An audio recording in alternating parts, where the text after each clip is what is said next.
GS3 can be divided into broad topics such as economy, security, disaster management, environment, and science and technology.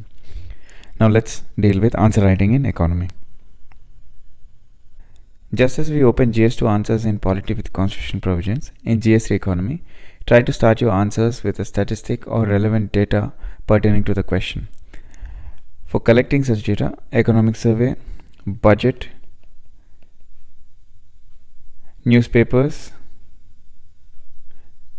and reports are your best sources. For example, if a question asks, do you agree with the view that steady GDP growth and low inflation have left Indian economy in good shape? Your introduction to your answer should begin with data pertaining to GDP growth in recent years. Similarly, a question on MSME would require you to mention basic data such as their share in employment, GDP or exports, etc. Apart from data, also do prepare certain important graphs and charts and mention them in your answers wherever relevant. For example, a question on NPA, rising NPA problem. You can depict the trend of increasing NPAs over the recent years in a chart to add valuable information in your introduction.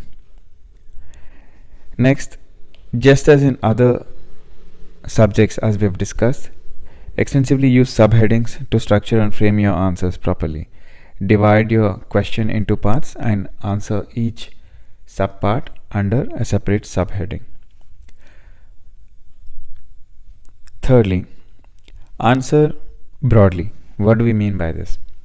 If a question comes on broad topics such as inclusive growth, instead of writing a long paragraph on one or two segments such as health or education, try to incorporate diverse categories such as health, education, skill development, agriculture, women, tribals, financial inclusion, etc., mentioning the relevant government schemes in these areas such as PMAY or e.g. NREGA and PDS, etc.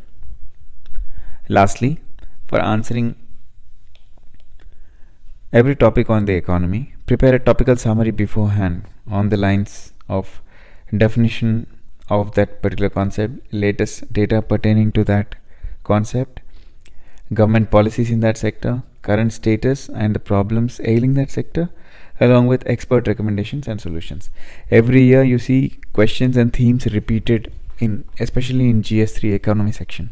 Once you prepare such a basic snapshot framework for all the topics, as and when you find those topics, it will become much easier to handle them in the exam hall. Next, we move on to topics such as security, disaster management, and environment. There isn't much specific about answer writing under these segments, as questions are generally predictable as they tend to focus on current affairs. So if your knowledge of current affairs is good, you will sail through this section pretty easily. For example, if a question comes on energy scenario, you should mention recent data pertaining to India's INDCs under Paris Agreement. Just be thorough with current affairs. You will definitely answer these segments well. So keep track of summits and agreements that India is signing to ensure that you don't miss out any topics under these sections. In border management specifically, maps can be very handy to illustrate particular concepts. For example, there are specific concepts such as red corridor or golden triangle, golden crescent, etc., that you come across under security topic, which can be definitely illustrated through a map of India. Secondly, in security section, one can also refer to international best practices in security and disaster management and quote them in your answers, especially towards conclusion, and say how India can emulate them. They add nice flavor to your answer and ensure that you gain 1 or 2 extra marks compared to the average answer. Next, we move on to science and technology. To answer science and technology questions well, first you must have fundamental understanding of basic static knowledge on core areas that are generally asked in UPSC. These include space topics and concepts such as GSLV, PSLV, cryo engine, etc. Nuclear related concepts such as nuclear fission, fusion, fast breeder reactor, etc. Similarly, under biotech, you have certain concepts such as gene editing, stem cells, GM crops, etc. So try and prepare and understand these basic concepts well before you attempt current affairs in science and technology. You can use any coaching material to develop a basic understanding. Also use internet extensively to clarify any of the doubts that you may have. Now once you have this basic knowledge, what you have to do is just try and find out any scientific issue that is recently recurring in news and develop a basic framework around that particular scientific issue. The framework goes along the lines of first the concept and a relevant schematic if possible. Why is that particular thing in news? The potential benefits of that scientific concept across multiple dimensions, the threats, if any, it poses, and finally solutions that we can make it to make it beneficial to everybody. Just analyze every scientific topic that is recently recurring in news under this segment. It becomes much easier to answer any question in science and technology. Now let us understand the principles discussed here through a sample answer. The question goes along the lines of justify the need for FDI for the development of Indian economy. Why is there a gap between MOEs signed and actual FDIs? Suggest remedial steps for increasing actual FDIs in India.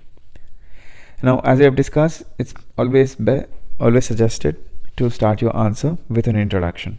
So here we introduce saying FDI refers to long-term investment by a company of one country in a firm located in another country. Simple and sweet. We also throw in a statistic, a chart that shows FDI inflow in the past 5-6 years into India. Next, we tackle the first part of the question, that is the justifying the need of FDI for development of the Indian economy.